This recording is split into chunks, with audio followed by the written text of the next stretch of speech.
இந்த முறை வடகிழக்கு பருவமழை காலத்தில் இயல்பை விட அதிக மழை பெய்ய வாய்ப்பு.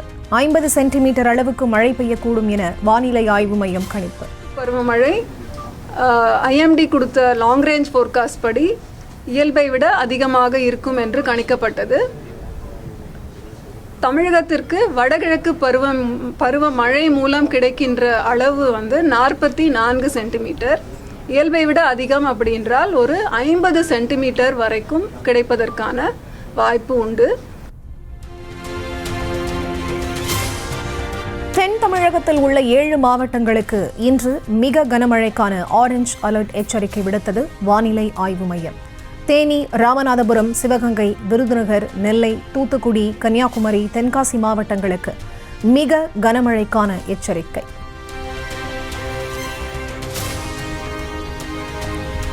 சென்னை, திருவள்ளூர், செங்கல்பட்டு, விழுப்புரம் உள்ளிட்ட 17 மாவட்டங்களில் இன்று கனமழைக்கு வாய்ப்பு. மேற்கு தொடர்ச்சி மலை மாவட்டங்கள், கடலோர மாவட்டங்களிலும் கனமழை பெய்யக்கூடும் எனவும் கணிப்பு. வடகிழக்கு பருவமழை தொடக்க நிலையிலேயே தீவிரமாக உள்ளதால் தமிழகத்தில் பரவலாக மழை. கோவை, நெல்லை, ராணிப்பேட்டை, மயிலாடுதுறை, சேலத்தில் மழை பெய்ய தொடங்கியது.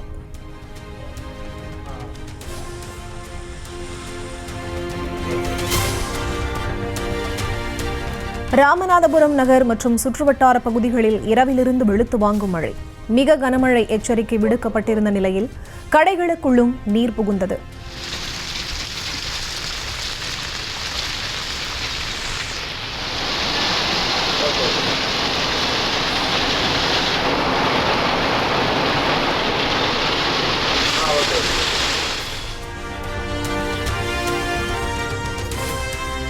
மிக கனமழை எச்சரிக்கை விடுக்கப்பட்ட நிலையில் பாம்பனை சூழ்ந்த கருமேகங்கள்.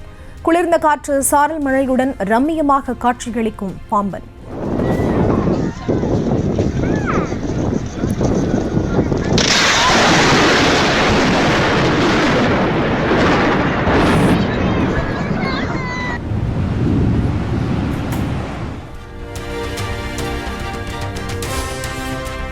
தொடர் கனமழையால் தூத்துக்குடி நகரின் பல்வேறு பகுதிகளிலும் தேங்கிய வெள்ளம். மக்கள் வெளியில் நடமாட முடியாத அளவுக்கு சூழ்ந்துள்ளதால் சிரமம்.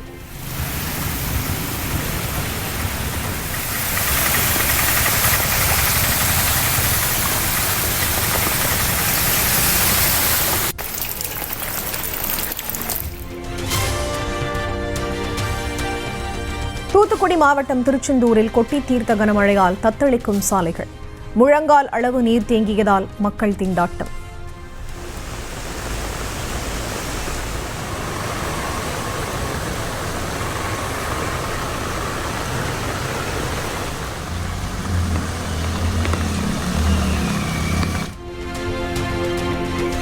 திருச்செந்தூரில் பெய்த கனமழையால் வீடுகளுக்குள் புகுந்த மழை வெள்ளம். ஜீவாநகர் உள்ளிட்ட பகுதிகளில் இரவு முழுவதும் தூக்கத்தை தொலைத்த மக்கள்.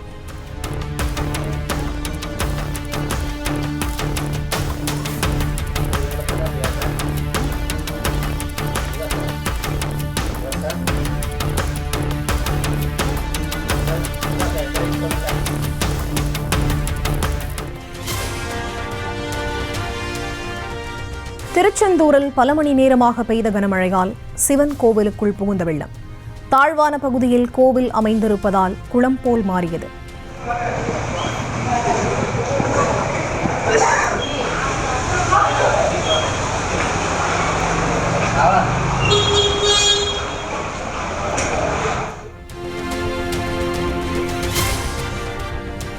ஆரஞ்ச் அலர்ட் விடுக்கப்பட்டுள்ள நெல்லையில் மிக கனமழை. மாநகரின் பல்வேறு பகுதிகளிலும் வெளுத்து வாங்கியதால் இயல்பு வாழ்க்கை முடக்கம்.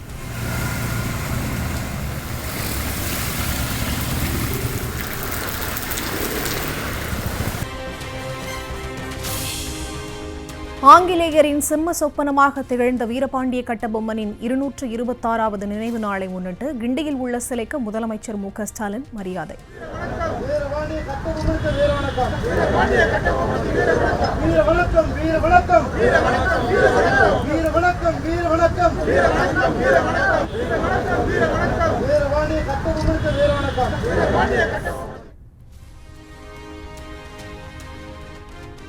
பசுமை வழிச்சாலையில் உள்ள இல்லத்தில் கட்டபொம்மன் உருவப்படத்திற்கு அதிமுக பொதுச் செயலாளர் எடப்பாடி பழனிசாமி மரியாதை. தமிழ்நாடு சித்த மருத்துவ பல்கலைக்கழக மசோதா மீது ஆளுநர் கருத்து கூறுவது அரசியலமைப்புக்கு எதிரானது என முதலமைச்சர் திட்டவட்டம். மாண்புமிகு ஆளுநர் அவர்கள் அரசமைப்பு சட்டத்தின்படி பின்பற்றப்பட்டு வந்த வழக்கமான நடைமுறையை பின்பற்றாமல் இச்சட்ட முன்வடிவில் உள்ள சில பிரிவுகள் குறித்து தங்களுடைய கருத்தை தெரிவித்து அந்த கருத்துக்கள் இச்சட்ட முன்வடிவு பேரவையில் அறிமுகப்படுத்தப்படக்கூடிய நிலையில் பேரவை உறுப்பினருடைய கவனத்திற்கு கொண்டு வரப்பட வேண்டும் என்று தன்னுடைய செய்தியில் குறிப்பிட்டுள்ளார்கள். இது அரசியல் சட்டத்திற்கும் நமது சட்டப்பேரவை விதிமுறைகளுக்கும் முரணானது. மசோதாவை ஆய்வு செய்யுமாறு ஆளுநர் அளித்த பரிந்துரைகளை பேரவை நிராகரிப்பதாக முதலமைச்சர் கொண்டு வந்த தீர்மானம் நிராகரிக்கிறது.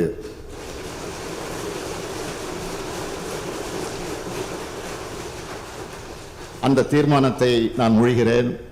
மாண்புமிகு உறுப்பினர்கள் அனைவரும் இதனை ஒருமனதாக நிறைவேற்றி தர வேண்டும் என்றும் கேட்டு அமைகிறேன். மாண்புமிகு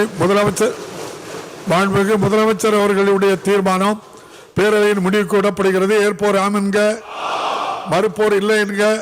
மறுப்போரே இல்லை என்று கருதுகிறேன். மறுப்போரே இல்லை. தீர்மானம் ஒருமனதாக நிறைவேறியது.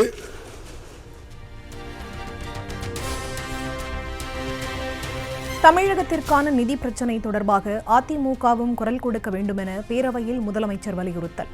திமுக தலைமையிலான ஆட்சியை கொழுமைப்படுத்தும் விதமாக ஓரவஞ்சனையுடன் மத்திய அரசு செயல்படுவதாகவும் குற்றச்சாட்டு. இது வேண்டும் என்று திட்டமிட்டு எதிர்க்கட்சியாக தமிழ்நாட்டிலே திராவிட முன்னேற்ற கழக தலைமையில் இருக்கக்கூடிய கூட்டணி இந்த ஆட்சி இப்படி சோகத்திற்கும் இப்படிப்பட்ட கொடுமைக்கு ஆளாக வேண்டும் என்ற எண்ணத்திலே ஒரு ஓரவஞ்சனையோடு இன்றைக்கு ஒன்றிய அரசு செய்து கொண்டிருக்கிறது தவிர வேற அல்ல.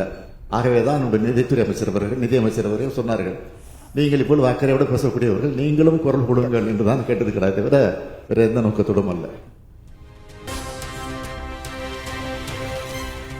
அதிமுக கொடுத்த அழுத்தத்தால் தான் 100 நாள் வேலை திட்ட ஊதியத்திற்கான நிதி விடுவிக்கப்பட்டதாக இபிஎஸ் பேச்சு. தமிழகத்திற்கு நியாயமாக கிடைக்க வேண்டிய நிதியை பெறுவதற்கு எம்பிக்களை வைத்து அழுத்தம் கொடுக்க வேண்டும் எனவும் வலியுறுத்தல்.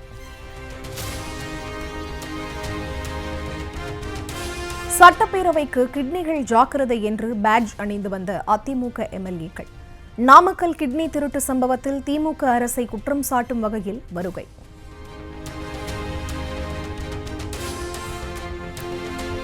நாமக்கல் கிட்னி திருட்டு புகார் தொடர்பாக சட்டப்பேரவையில் அதிமுக சார்பில் கவன ஈர்ப்பு தீர்மானம். கிட்னி திருடிய திமுக எம்எல்ஏவின் மருத்துவமனை மீது நடவடிக்கை எடுக்காதது ஏன் என இபிஎஸ் கேள்வி.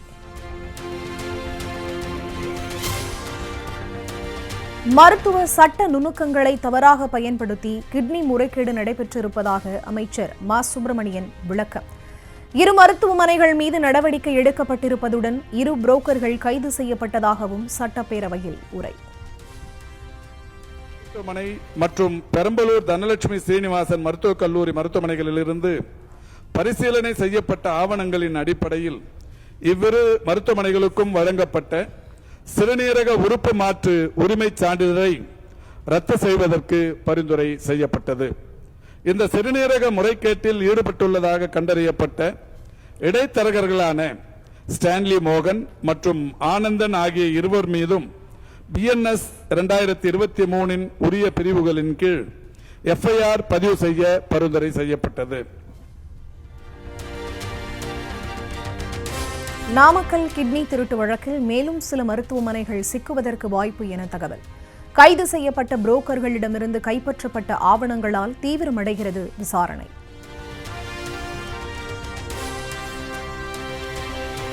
தமிழக பாஜக தலைவர் நயினார் நாகேந்திரனுக்கு சட்டப்பேரவையில் பிறந்தநாள் வாழ்த்து தெரிவித்த முதலமைச்சர் மு.க.ஸ்டாலின் எதிர்க்கட்சி வரிசையில் இருந்தாலும் பொறுமையாக விமர்சனம் செய்வதுடன் வெளிநடப்பு செய்யும் போது கூட சிரித்தபடி செல்வார் என புகழாரம். விமர்சனங்கள் செய்கிற போது கூட பொறுமையாக அமைதியாகத்தான் பேசுவார். வெளிநடப்பு செய்கிற போது கூட சிரித்து கொண்டே யாருக்கும் எந்தவித கோபம் வராத வகையில் அணுகக்கூடியவர். அப்படிப்பட்ட ஒரு சிறந்த அரசியல்வாதியாக விளங்கி கொண்டிருக்கக்கூடியவர் 64 முடிந்து 65வது வயதில் அடியெடுத்து வைத்திருக்கிறார். அவருக்கு என்னுடைய சார்பில், அதே போல திராவிட முன்னேற்ற கழகத்தினுடைய சட்டமன்ற உறுப்பினர் சார்பிலே, அமைச்சர்கள் சார்பிலே என்னுடைய வாழ்த்துக்களை தெரிவித்துக் கொள்கிறேன். சட்டப்பேரவையில் உள்ள எதிர்க்கட்சித் தலைவரின் அறையில் இபிஎஸ்ஸிடம் பிறந்தநாள் வாழ்த்து பெற்றார் நயினார் நாகேந்திரன். நீண்ட ஆயுள், உடல் நலத்துடன் தொடர்ந்து மக்கள் சேவையாற்றிட எல்லாம் வல்ல இறைவனை வேண்டுவதாக வாழ்த்திய இபிஎஸ். ஒரு கோடியே 14 லட்சம் பெண்களுக்கு தற்போது வரை 30,000 கோடி ரூபாய் அளவுக்கு மகளிர் உரிமை தொகை விடுவிப்பு. ஒவ்வொரு மகளிருக்கும் தற்போது வரை 26,000 ரூபாய் வழங்கப்பட்டுள்ளதாக துணை முதலமைச்சர் உதயநிதி ஸ்டாலின் பெருமிதம். தமிழ்நாட்டு மகளிருக்கு இதுவரை கிட்டத்தட்ட ஒவ்வொரு மகளிருக்கும், அதாவது 1,14 லட்சம் மகளிருக்கு, ஒவ்வொரு மகளிருக்கும் சுமார் 26,000 ரூபாய் நம்முடைய அரசு கொடுத்திருக்கு. இதுவரை கிட்டத்தட்ட 30,000 கோடி ரூபாய் உரிமை தொகையாக வழங்கப்பட்டிருக்கிறது என்பதை இங்கே அவைகளை நான் பதிவு செய்ய விரும்புகின்றேன்.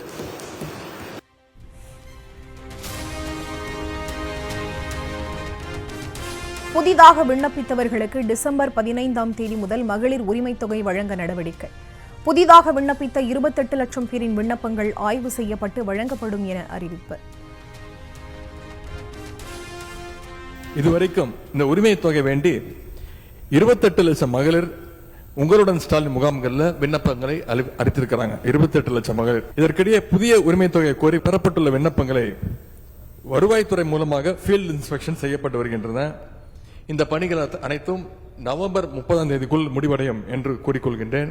முகாம்களில் பெறப்பட்ட விண்ணப்பங்களுடைய அடிப்படையில் தகுதியான மகளிருக்கு வருகின்ற டிசம்பர் மாதம் 15ஆம் தேதி முதல் கலைஞர் மகளிர் உரிமை தொகை திட்டம் வழங்கப்படும் என்று முதலமைச்சர் அவர்கள் முடிவெடுத்திருக்கிறார்கள்.